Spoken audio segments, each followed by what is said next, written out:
നമ്മൾ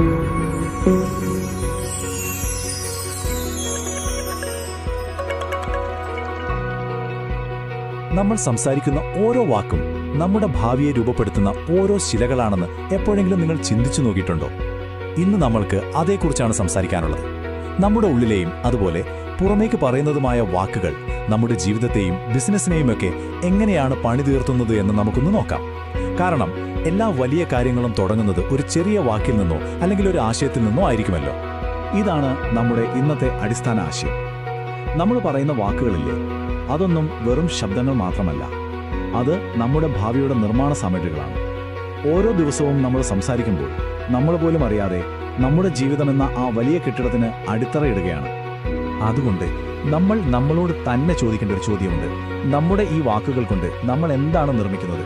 എളുപ്പത്തിൽ തകർന്നു പോകുന്ന ഒരു കുടിലാണോ, അതോ ഏത് കൊടുങ്കാറ്റ് വന്നാലും പിടിച്ചു നിൽക്കുന്ന ശക്തമായ ഒരു കോട്ടയാണോ? ഈ ഒരു വിശകലനം ഇതിനൊരു ഉത്തരം കണ്ടെത്താൻ നമ്മളെ സഹായിക്കും. അപ്പോൾ നമ്മുടെ വാക്കുകൾക്ക് ശരിക്കും രണ്ട് തലങ്ങളുണ്ട്. ഒന്ന് നമ്മുടെ ഉള്ളിലെ ശബ്ദം, നമ്മൾ നമ്മളോട് തന്നെ സംസാരിക്കുന്ന ആ സംസാരം. ഇതാണ് നമ്മുടെ ഓരോ പ്രവൃത്തികളെയും നിയന്ത്രിക്കുന്നത്. ഇനി രണ്ടാമത്തത് നമ്മൾ പുറത്തു പറയുന്ന വാക്കുകളാണ്.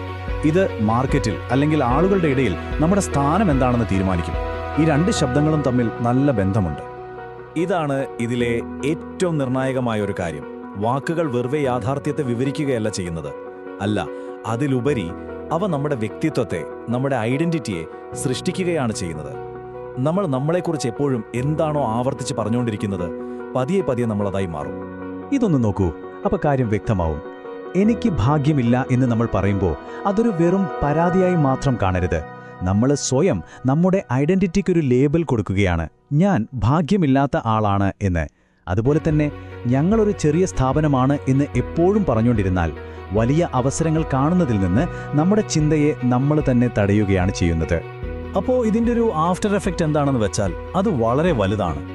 നിങ്ങൾ പറയുന്ന വാക്കുകളാണ് തീരുമാനിക്കുന്നത് നിങ്ങൾ മാർക്കറ്റിൽ മറ്റുള്ളവർ പറയുന്നത് കേട്ട് പ്രവർത്തിക്കുന്ന ഒരു ഓർഡർ ടേക്കറാണോ, അതോ മാർക്കറ്റിനെ തന്നെ ഉണ്ടാക്കിയെടുക്കുന്ന ഒരു മാർക്കറ്റ് മേക്കറാണോ എന്ന്. ഒന്ന് വെറുതെ കാത്തു നിൽക്കുന്ന അവസ്ഥ, മറ്റേത് കാര്യങ്ങൾ മുൻകൈയെടുത്ത് ചെയ്യുന്ന അവസ്ഥ. ഓക്കെ, അപ്പോൾ ഈ ഭാഷ മാറ്റേണ്ടത് പ്രധാനമാണെന്ന് നമുക്ക് മനസ്സിലായി. ഇനി ഇത് എങ്ങനെ പ്രാവർത്തികമാക്കാമെന്ന് നോക്കാം, അല്ലേ? നമ്മുടെ ചിന്താഗതി മാറ്റിയെടുക്കാനുള്ള കുറച്ച് പ്രാക്ടിക്കൽ വഴികളിലേക്ക് നമുക്ക് കടക്കാം. വിശ്വാസമെന്ന് പറയുന്നത് ഒരു സ്വിച്ച് ഇടുന്നത് പോലെ ഓണാക്കാനും ഓഫാക്കാനും പറ്റുന്ന ഒന്നല്ല. അതൊരു മസിൽ പോലെയാണ്. നമ്മൾ ജിമ്മിൽ പോയി വർക്കൗട്ട് ചെയ്യുമ്പോൾ മസിൽ ബിൽഡ് ചെയ്യുന്നത് പോലെ നിരന്തരമായ ആവർത്തനത്തിലൂടെ, അതായത് റെപ്പിറ്റീഷനിലൂടെ നമുക്ക് നമ്മുടെ വിശ്വാസങ്ങളെ ബലപ്പെടുത്താൻ പറ്റും. ചിന്താഗതി മാറ്റാനുള്ള ഏറ്റവും പവർഫുൾ ടൂൾ ഈ ആവർത്തനമാണ്. ഒരു ഉദാഹരണം പറയാം. നമ്മുടെ കയ്യിൽ ബഡ്ജറ്റ് ഇല്ല എന്ന് എപ്പോഴും പറയുന്നതിന് പകരം നമ്മൾ പണം കൊണ്ടല്ല, ബുദ്ധി കൊണ്ട് ഇതിനെ മറികടക്കും എന്ന് ആവർത്തിച്ചു നോക്കൂ. അപ്പോൾ നമ്മുടെ തലച്ചോറ് പുതിയ വഴികൾ, ക്രിയേറ്റീവായ വഴികൾ തേടാൻ തുടങ്ങും. ഇതുപോലെ നമ്മളെ ശക്തിപ്പെടുത്തുന്ന വാക്കുകൾ ആവർത്തിക്കുന്നത് നമ്മുടെ ഫോക്കസ് മാറ്റാനും പുതിയ ഐഡിയകൾ കണ്ടെത്താനും സഹായിക്കും. നമ്മുടെയും നമ്മുടെ ടീമിൻ്റെയും സംസാരത്തിൽ നിന്ന് ഈ നെഗറ്റീവ് വാക്കുകൾ ഒഴിവാക്കാൻ ഈ ഒരു സിമ്പിൾ 3 സ്റ്റെപ്പ് പ്രോസസ്സ് ഉപയോഗിക്കാം. ആദ്യം അത്തരം സംഭാഷണങ്ങൾ കേൾക്കുമ്പോൾ തന്നെ അതിനെ തിരിച്ചറിയുക.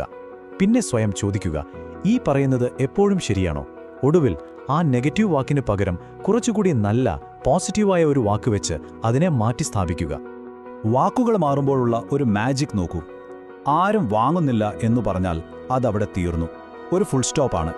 പക്ഷേ നമ്മൾ ഇതുവരെ ശരിയായ കഥ പറഞ്ഞിട്ടില്ല എന്ന് പറയുമ്പോഴോ അവിടെ ഒരു പുതിയ തുടക്കത്തിനുള്ള സാധ്യതയുണ്ട്. അതുപോലെ തന്നെ ഞാൻ ഓൺലൈൻ കാര്യങ്ങളിൽ മോശമാണ് എന്ന് പറയുന്നതിന് പകരം ഞാൻ ഓരോ ആഴ്ചയും ഓൺലൈനിൽ വിൽക്കാൻ പുതിയ കാര്യങ്ങൾ പഠിച്ചുകൊണ്ടിരിക്കുകയാണ് എന്ന് പറഞ്ഞു നോക്കൂ.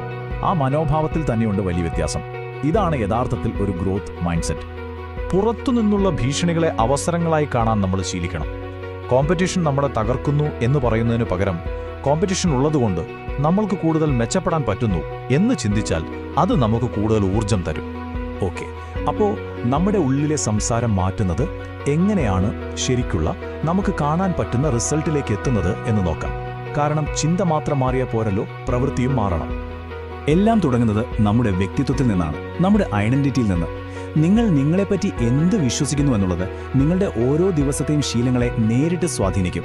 ഇതൊരു ചെയിൻ റിയാക്ഷൻ പോലെയാണ്. അതിലെ ആദ്യത്തെ കണ്ണി ഇതാണ്. അവിടെ നിന്ന് അടുത്ത ഘട്ടത്തിലേക്ക് പോകുന്നു. നിങ്ങളുടെ ശീലങ്ങൾ പതിയെ നിങ്ങളുടെ പ്രവൃത്തികളായി മാറും. നല്ല ശീലങ്ങൾ നല്ല പ്രവൃത്തികളിലേക്കും, മോശം ശീലങ്ങൾ സ്വാഭാവികമായും മോശം പ്രവൃത്തികളിലേക്കും നയിക്കും. അവസാനം ആ ഒരു ശൃംഖല പൂർത്തിയാവുകയാണ്. നിങ്ങളുടെ പ്രവൃത്തികളാണ് നിങ്ങൾക്ക് ശരിക്കുള്ള ഫലങ്ങൾ, അതായത് വരുമാനം പോലുള്ള റിസൾട്ടുകൾ ഉണ്ടാക്കി തരുന്നത്. ചുരുക്കി പറഞ്ഞാൽ, നിങ്ങളുടെ വ്യക്തിത്വത്തിൽ തുടങ്ങുന്ന ഒരു കാര്യം നിങ്ങളുടെ ബാങ്ക് അക്കൗണ്ടിൽ വരെ മാറ്റങ്ങൾ വരുത്തും. ഈ ടേബിൾ നോക്കിയാൽ ഇത് വളരെ ക്ലിയർ ആവും. ഞാനൊരു സാധാരണ ലോക്കൽ കടക്കാരൻ മാത്രമാണ് എന്ന ചിന്ത മോശം ഫോട്ടോകൾ ഇടുന്നതിലേക്കും കസ്റ്റമേഴ്സിന് പതുക്കെ മറുപടി കൊടുക്കുന്നതിലേക്കും നയിക്കും. അതിന്റെ ഫലമോ കച്ചവടം കുറയും. എന്നാൽ ഞാനൊരു പ്രൊഫഷണൽ സെല്ലറാണ് എന്ന ഐഡന്റിറ്റി സ്റ്റോക്ക് അപ്ഡേറ്റ് ചെയ്യുന്നതിനും വേഗത്തിൽ മറുപടി നൽകുന്നതിനും റിവ്യൂസ് ചോദിക്കുന്നതിനുമൊക്കെ പ്രേരിപ്പിക്കും. സ്വാഭാവികമായും ബിസിനസ് വളരും. അപ്പോൾ ഇതുവരെ പറഞ്ഞ തത്വങ്ങളൊക്കെ എങ്ങനെ നമുക്ക് നമ്മുടെ ജീവിതത്തിൽ ഉടൻ തന്നെ പ്രയോഗിക്കാമെന്ന് നോക്കാം. നിങ്ങളുടെ ഭാവിയെ നിങ്ങളുടെ വാക്കുകൾ കൊണ്ട് രൂപപ്പെടുത്താനുള്ള സമയമാണിത്. ഇതുപോലുള്ള ചില പ്രഖ്യാപനങ്ങൾ നടത്താൻ ശ്രമിക്കുക. ഇവ വെറും വാക്കുകളല്ല, നിങ്ങൾ ആഗ്രഹിക്കുന്ന ലക്ഷ്യങ്ങളിലേക്ക് നിങ്ങളുടെ പ്രവൃത്തികളെ നയിക്കാനുള്ള ഗൈഡുകളാണിവ. ഓരോ കാര്യം ചെയ്യുന്നതിന് മുൻപും ഇതുപോലെ പോസിറ്റീവായ ലക്ഷ്യങ്ങൾ പ്രഖ്യാപിക്കുന്നത് വലിയ മാറ്റങ്ങൾ കൊണ്ടുവരും. ഇതാണ് നമ്മൾ നമ്മളോട് തന്നെ എപ്പോഴും ഓർമ്മിപ്പിക്കേണ്ട ഏറ്റവും വലിയ കാര്യം. എൻ്റെ ഭാവിയുടെ ശില്പി മറ്റാരുമല്ല, ഞാൻ തന്നെയാണ്. എൻ്റെ ശബ്ദമാണ് അതിനുള്ള പ്രധാന ഉപകരണം. അവസാനിപ്പിക്കുമ്പോൾ ഈ ഒരു ചോദ്യം ഞാൻ നിങ്ങൾക്ക് വിട്ടുതരികയാണ്. നിങ്ങൾ സംസാരിക്കുന്ന ഓരോ നിമിഷവും നിങ്ങൾ എന്തെങ്കിലും ഒന്ന് നിർമ്മിച്ചുകൊണ്ടിരിക്കുകയാണ്. അതെന്തായിരിക്കണമെന്ന് തീരുമാനിക്കേണ്ടത് നിങ്ങളാണ്. അപ്പോൾ ഇന്ന് നിങ്ങൾ എന്ത് നിർമ്മിക്കാൻ തുടങ്ങും?